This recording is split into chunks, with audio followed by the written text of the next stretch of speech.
Uh, a very good afternoon to everyone present here. I'm Dylan, and joining with me is Kambiz, Mansoori and Manank. We are the students of CMR IMS first year MBA. Uh, Definitely in front of the intellectual galaxies here, our research or the observation that we have done is minimal, but we are proud of it. And we are honored to present it in front of the galaxy. Uh, From the time men started to trade, there was this context which moved towards barter system. And in this 21st century, we see this word very evident, and that is currency war. Currency war is something that the world is trying to find a solution. A couple of them are trying to run away from it. To get used to what currency war is, I'll tell you what it is.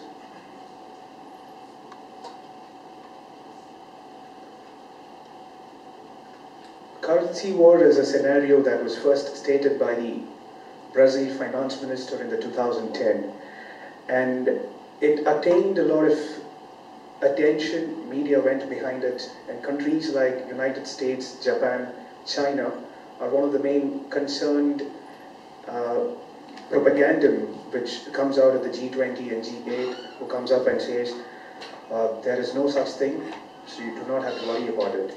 It is a position where it's a literal position in the economical context where each country try to keep forex reserves, they try to lift up their value of currency, something what China has been doing, what Japan is trying to fight since the last 20 years.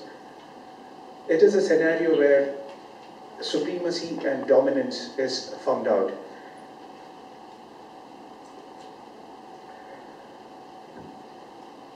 From currency war, there are 2 points which comes into highlight, and that is devaluating the value of currency, and the other is quantitative easing. What happens when a country devaluates? The first thing that usually happens is printing the money. Whatever money that has been printed, it becomes near paper.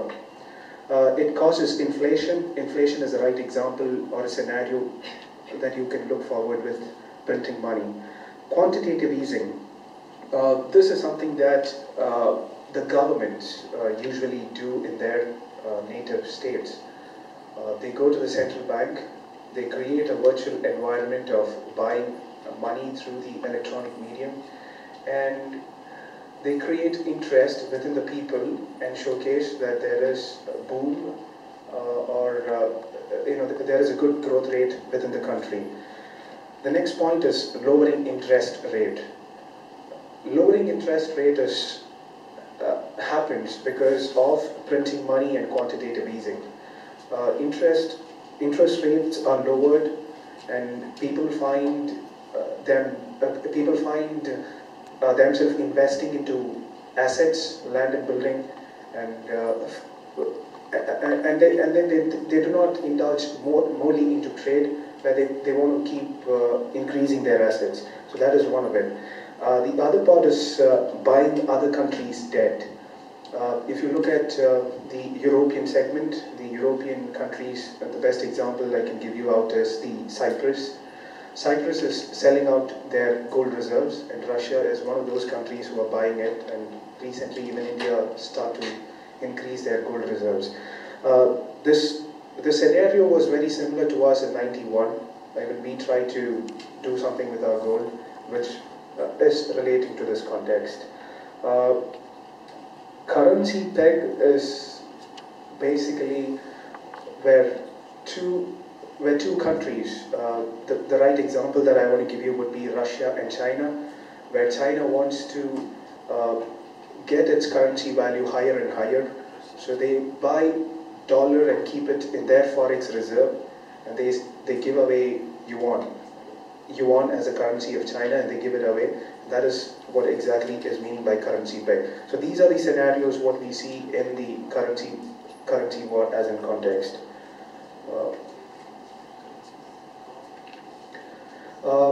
Disadvantage of devaluating. Disadvantage of devaluating, primarily, I would talk about standard of living. When the value of a currency is gone down, like I said, it becomes a value to a paper. This actually happened this happened to one of the countries, and I think it's Germany, where literally people used to go and burn the notes. All the currencies were burnt into their fire wells. Inflation, unavoidable, it happens. And stagnation is something where the country doesn't grow. It comes to a pinnacle, it comes to a scenario where trade is absolutely next to zero. And you also find austerity. Austerity is where the policies adopted by the governments in order to remove the budget debts and things like that. The next is the financial panic. It is an unbelievable truth and an inconvenient truth. What you could see happening with the European nations, some of them say it is just time that decides when they're going to split up. It is also said they're going to split in more than 100 or 600 countries. But these are the things that we understand from the currency war. Further to discussion on this, I would call upon Candace. Thank you. A very good afternoon. I would like to explain you some historic view what happened in currency war in the world. So actually the first currency war happened in 1930 during the Great Depression. As you know, the Great Depression was the 10 years between the 1921 to 1931, where there was a gap between the First and the Second World War, and the Germany was having the $500 million reparation from the First World War, and this due has not been paid even till 2010. So what happened? Because of the Great Depression and the reparation of the Germany, the value of the money for the Germany has came down till the point that the people were starting burning the currency to warm up their houses. The other worst scenario, and also the historic view, was a military conflict. As you know, because of the Great Depression and the currency war that happened during those years, it was a military attack from the Japan to the Pearl Harbor. The Pearl Harbor is an island in the Japan that in the Hawaii that the Japan attacked the U.S. Army place to get the oil in a better price. So the next one, as we see, is the Asian Forex Reserve. So the Asian Forex Reserve, as you see, the great blocks, the Asia, has a 60% from the FX or the Forex Reserve as a percentage of the world total. As you see, the minimum and the lowest is in North America as well as the South America. But the Forex Reserve year on year, that in the Asia is the lowest as well as in the European is the highest. So what we get from this is that the Asia right now does not have any future plan to growth. But as well as the Europe and the Africa and the North America as well as the South America, they have the highest growth plan for the future. 21st century of Pearl Harbor. As you know, I explained you the Pearl Harbor that happened during the war, between the First and the Second World War during the Great Depression. So we have also 21st century of the Pearl Harbor. So, as you see, the China is the major holders of the US Treasury. As you see from the year 2007, China from $477 billion has raised to $727 billion, something around 40%. The second thing, the China Gold Reserve. As you see from the year of 1977, the China Gold Reserve was something around 395 metric tons. But after the 9/11, from between 2000 to 2003, China suddenly increased the gold reserve from 395 to 600 metric tons. And after that, when the global meltdown has happened, China, without letting the other countries to know, has increased the gold reserve from 600 to 1,054 metric tons. The other aspect, as you see, the green color box represent the GDP and the yellow color box represent the gold reserve. As you see, the US is having $15,000 billion worth GDP, and the gold reserve for the US is something around 8 metric ton, 8,000 kilogram. So what the China wants to do? Actually, if you know, after the Great Depression, after the 1965, when the French president, Charles de Gaulle, he wanted to convert $150 million of the treasury of the France to the gold, there was some problem. Then what's happened? IMF came with the plan and they made the dollar as a global reserve currency. So what does the China wants? China is playing a long game. They want to put their currency as a global reserve, but they have some problem.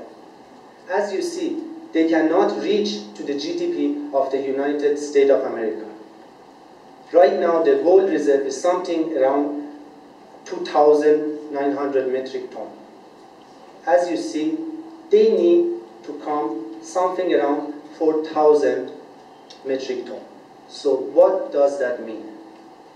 If there is any problem, if there is any war happen in the world, the first thing that it affects is the oil price.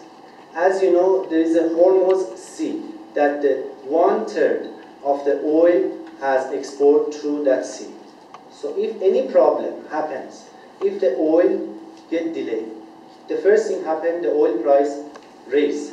The second thing that happened, the gold price raise. So when the gold price raise, the China have converted the treasury to the gold. What will happen? They have the winner ticket against the US dollar. In the conclusion, there is a currency war going on. Japan, China, this is UK. China wants to put the currency as a global reserve. US does the competitive devaluation. But the effect that the other currency get, for example, the Australia. Australia is the highest valuated currency around the world. So right now, when the currency has valuated, it has affected the export of the Australia. For example, the Australia is exporting the wine bottling. So for the bottling plant, they have to go to other countries and order the bottling to come, then they can export. So I would like to, my friend Dylan, to explain you the last conclusion. We have closed with our presentation, but more to do with what I'm going to say is it's not a real research that we have done, it's an observation and a presentation that we are doing. What we have done is from the secondary data, we have looked into the Bloomberg files, the research is what they've done. We have also gone into the EBSCOhost, which is a research site, and we have taken the data to submit it. So thank you once again.